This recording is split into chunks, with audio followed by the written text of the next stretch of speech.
ओम नमः चंडिकाय। मैं सर्वेश कुमार सिंह चंचल। हाथ में अंगूठे का विशिष्टता के विषय में बहुत से अध्ययन किए हैं, जिसमें हमने पिछले वीडियो में अंगूठे के एंगल और उसके झुकाव के विषय में अध्ययन किया। आज का विषय अंगूठे पर बने हुए पर्व और उस पर बने हुए शुभ और अशुभ चिन्हों के विषय में है। खास तौर से अंगूठे को 3 भागों में बांटा गया है। पहला भाग ऊपर का जो नाखून का हिस्सा होता है उसको पहला भाग कहते हैं।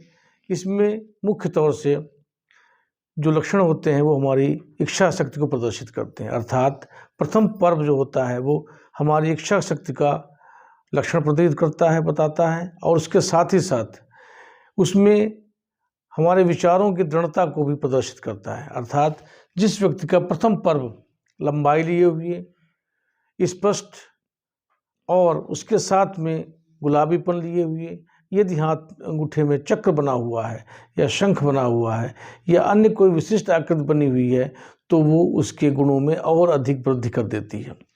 माना जाता है कि यदि किसी व्यक्ति के अंगूठे का प्रथम पर्व लंबाई लिए हुए और शुभ चिन्हों से युक्त है तो ऐसा व्यक्ति निश्चित रूप से धार्मिक प्रवृत्ति का और अपने विचारों में दृढ़ इच्छा शक्ति का और अपने विचारों को पूर्ण करने की शक्ति रखने वाला माना जाता है।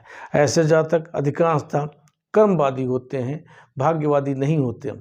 उनके हाथों में यदि पर्व उच्चता लिए हुई है, स्पष्टता लिए हुई है, तो वो अच्छी भावनाओं से युक्त व्यक्ति माने जाते हैं। लेकिन यदि ये पर्व अधिकता लिए हुए हो गया, आवश्यकता से अधिक लंबा हो जाए और थोड़ा सा विकृत रूप धारण कर ले या अधिक लंबाई ले ले, तो ऐसे में माना जाता है कि ऐसे जातकों की इच्छा शक्ति इतनी अधिक प्रबल हो जाती है कि उनके अंदर डिक्टेटरशिप आ जाती है। वो तानाशाही व्यक्तित्व के बन जाते हैं और जिस बात पर अड़ जाते हैं उसको पूरा करते हैं और अपने नियंत्रण में पूरे सिस्टम को रखना चाहते हैं। अर्थात इस पर्व का बहुत अधिक लंबा होना भी हानिकारक है। इसके विपरीत यदि किसी व्यक्ति के हाथ में ये गुमठा सा अंगूठा बन जाए, एकदम से गोल गदा जैसा आकृति बन जाए, ऐसी आकृति बन जाए, तो भी ये अशुभ माना जाता है। ऐसे जातक के अंदर क्रोध की बहुत अधिकता होती है, उनके अंदर हिंसक प्रवृत्ति पाई जाती है और इसके साथ ही साथ में हिंसक प्रवृत्ति के साथ में उनके लक्षणों में एक विशेषता और पाई जाती है कि ऐसे लोग अपनी इच्छाओं पर नियंत्रण नहीं रख पाते और उनकी इच्छाएं विपरीत दिशा में चली जाती हैं। और यदि शुक्र उच्च का हो जाए तो ऐसे लोग काम वासना से युक्त हो जाते हैं और घमंडी व्यक्तित्व के धनी हो जाते हैं। अर्थात अधिक मोटा गुमठा सा अंगूठा भी इस लक्षण के लिए शुभ नहीं माना जाता है। यदि ये अंगूठा चौकोर नाखून लिए हुए और चौकोर शेप में है, आयताकार शेप में है या वर्गाकार शेप में है, तो ऐसे जातक न्यायप्रिय होते हैं और अपने जीवन में न्याय को सर्वोपरि मानते हैं। इसके बाद में हम देखते हैं कि द्वितीय पर्व जो होता है इसको तर्क शक्ति का माना जाता है और रजोगुण इसमें पाए जाते हैं। तर्क शक्ति का मतलब होता है ऐसे जातक अपने तर्क के द्वारा अपने विषय में पारंगत होते हैं, अपनी बात को स्पष्ट कह सकते हैं और अपनी बात में उपयुक्त तर्क के माध्यम से उसको सिद्ध कर सकते हैं। अर्थात द्वितीय पर्व यदि सम आकृति में है, सम आकृति में मतलब होता है कि औसत लंबाई लिए हुए है, तो ऐसे जातक के अंदर तर्क शक्ति की अच्छी प्रवृत्ति होती है। वो सही तर्क के माध्यम से अपनी बात को स्पष्ट कह सकते हैं और अपने जीवन में हर एक कार्य को व्यवस्थित ढंग से कह सकते हैं और सरल तरीके से कह सकते हैं।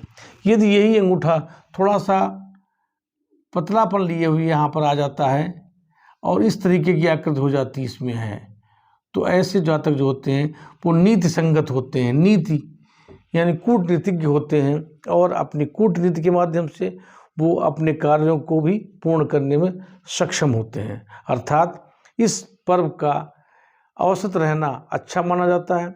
यदि यही पर्व आवश्यकता से अधिक बड़ा हो जाए तो ऐसे में लोग तर्क के बजाय कुतर्क करने लगते हैं और अपनी बात को मनवाने के लिए, अपने तर्क को सही करने के लिए ऐसे लोग हिंसक होने लगते हैं और उनकी जो क्रॉस क्वेश्चनिंग है बहुत अधिक होने लगती है। वाद विवाद बहस की इतनी अधिकता हो जाती है कि उनका रूप क्रोध के रूप में बदलकर हिंसा के रूप में बदल जाता है। ऐसे जातकों में इसकी प्रवृत्ति होने पर उनके जो जीवन है उसमें बहुत समस्याएं पैदा होती हैं। ऐसे लोग जिनके पति पत्नी में ऐसे लक्षणों का प्रदर्शन होता है, उनमें भी आपसी तर्क और बहस के माध्यम से छोटी छोटी बातों पर बड़े तर्क होने की वजह से उनके पारिवारिक जीवन में कलह का वातावरण व्याप्त हो जाता है। अर्थात इस हिस्से का बहुत अधिक लंबा होना भी हानिकारक माना जाता है और ये ऐसे लोग तर्क की बजाय कुतर्क करते हैं और अपनी गलत बात को भी सही सिद्ध करने के लिए वो हिंसक रूप अपना लेते हैं। अर्थात दूसरा पर्व औसत हो तो अच्छा है और अगर ये आवश्यकता से अधिक बड़ा हो गया तो ये नुकसानदायक भी सिद्ध होता है। इसको रजोगुण का लक्षण माना जाता है, लेकिन ये तब माना जाता है जब ये औसत माना जाए और इसमें औसत गुणों का लक्षण प्रतीत हो तभी माना जाता है। इसके अतिरिक्त यदि ये रोज से कम है, कम जगह लिए हुए हैं और बहुत ही छोटी स्थिति में हैं, तो ऐसे लोग अपनी बात को स्पष्ट रूप से नहीं कह पाते। उनके अंदर अपनी बात को स्पष्ट कहने की, तर्क करने की शक्ति बहुत कम होती है और वो अपनी बात को अंदर ही रख पाते हैं और वो मन में कुंठा सी उनके अंदर बनने लगती है। अब आता है तीसरा पर्व।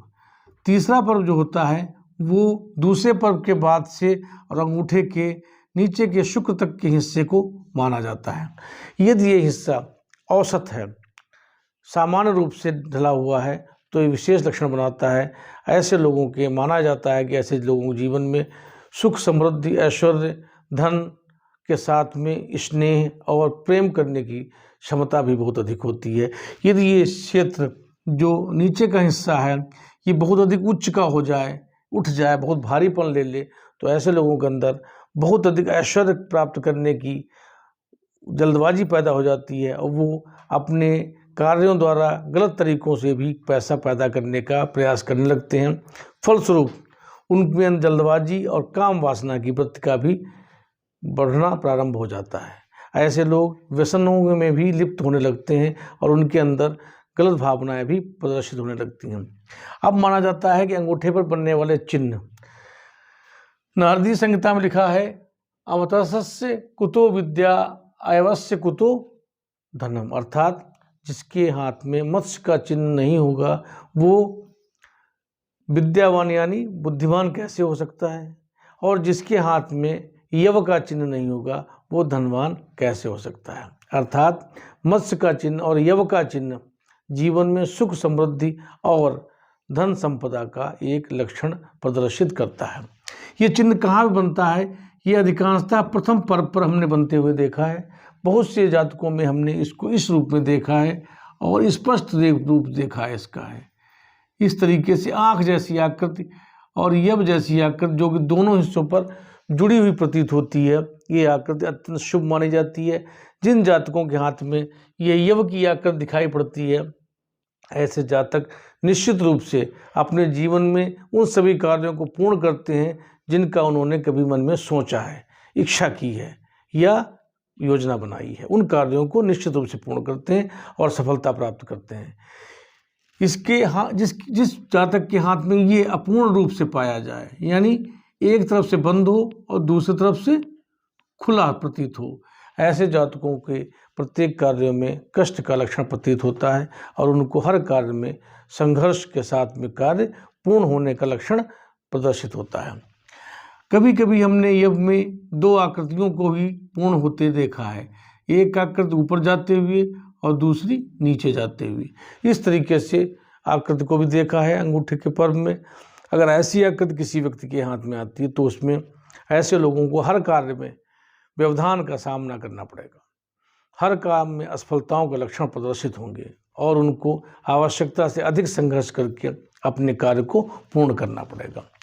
अब इसके साथ में यव की आकृति के साथ में अगर हम देखते हैं, कभी कभी हम द्वितीय पर्व पर मत्स्य का चिन्ह भी देखा है। द्वितीय पर्व पर मत्स्य का चिन्ह इस तरीके से बनता है और ये मत्स्य का चिन्ह बहुत स्पष्ट होता है और इसमें कभी कभी कुछ धाराएं ऊपर जाती हुई दिखाई पड़ती हैं। ऐसी स्थितियों में भी ये शुभ चिन्ह माना जाता है। ऐसे में मानते हैं कि ऐसे जातकों का भाग्योदय 32 वर्ष की अवस्था से प्रारंभ होता है और वो अपने जीवन में सफलताएं प्राप्त करते हुए आगे बढ़ते हैं और उसके आगे निरंतर आगे बढ़ते हैं। उनको पीछे मुड़ने के लिए समय नहीं होता, अर्थात उनकी असफलताओं का कोई भी लक्षण नहीं प्रदर्शित होता है। और इसके अतिरिक्त एक और भी चिन्ह अंगूठे में बनता है जो कि ये वो माला कहा जाता है। ये वो माला में होता है कि जौ की आकृति की एक माला के रूप में तीसरे पर्व में अक्षर बनता है। ये इसको देखा है हमने अधिकांशतः हाथों में। ये यह माला इस तरीके से बनती है और बनती हुई कभी कभी 2 यब कभी कभी 3 या 3 से अधिक यब माला बनती हैं। इस यब माला में बनने का मतलब होता है कि मध्यावस्था के बाद में ऐसे लोगों का मध्यावस्था मतलब आफ्टर 36 या 40 के बाद में ऐसे लोगों को विशेष सफलता मिलती है और उसके बाद में वो पीछे मुड़ के नहीं देखते। अपने सफलता के अंतिम बिंदु तक पहुंचने के लिए वो बराबर प्रयासरत रहते हुए पूर्ण सफलता प्राप्त करते हैं। इसके साथ में अगर हाथ में नीचे का जो पर्वत है वो उच्च का है और ये माला बनी हुई है और ये माला अगर कहीं पूरे अंगूठे में रिंग के रूप में बन जाए तो विशेष लक्षण बनाती है।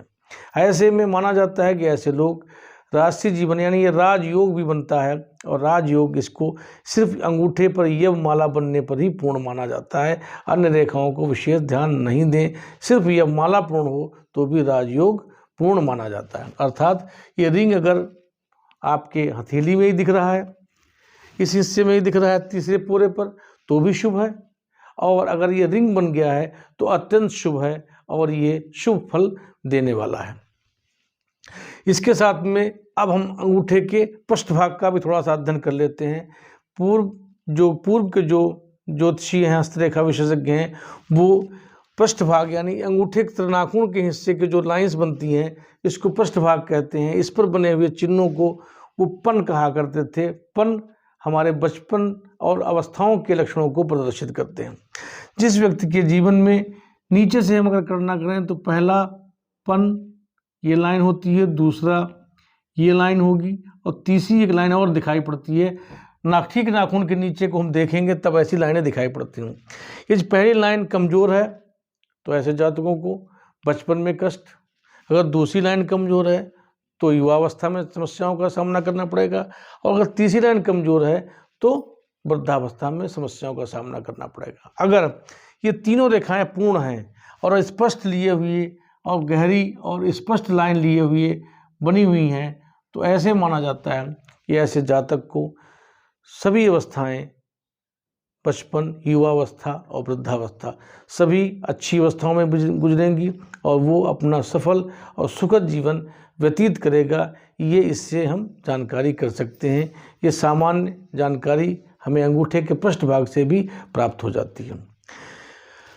और इसके साथ में अंगूठे में जो हमने शुभ चिन्ह बताए हैं, इनके साथ में हाथ में सभी रेखाओं का स्पष्ट होना अति आवश्यक है। अर्थात हृदय रेखा, मस्तिष्क रेखा, आयु रेखा, भाग्य रेखा, सूर्य रेखा, मंगल रेखा, विवाह रेखा, ये सभी रेखाएं अगर स्पष्ट हैं और ये चिन्ह बना हुआ है तो अति शुभ फल देगा, ये निश्चित है, इसमें कोई दो राय नहीं है। आप अपने हाथ का विश्लेषण कर सकते हैं, आप अपने अंगूठे का विश्लेषण कर सकते हैं। आपको कोई इस पर परामर्श लेना है या संपर्क करना है तो आप हमारे नीचे लिखे हुए व्हाट्सएप नंबर से संपर्क कर सकते हैं। आज का वीडियो आपको अच्छा लगा हो तो आप लाइक करिए, सब्सक्राइब करिए, अपने फ्रेंड्स और फैमिली के साथ में शेयर करिए। थैंक्स।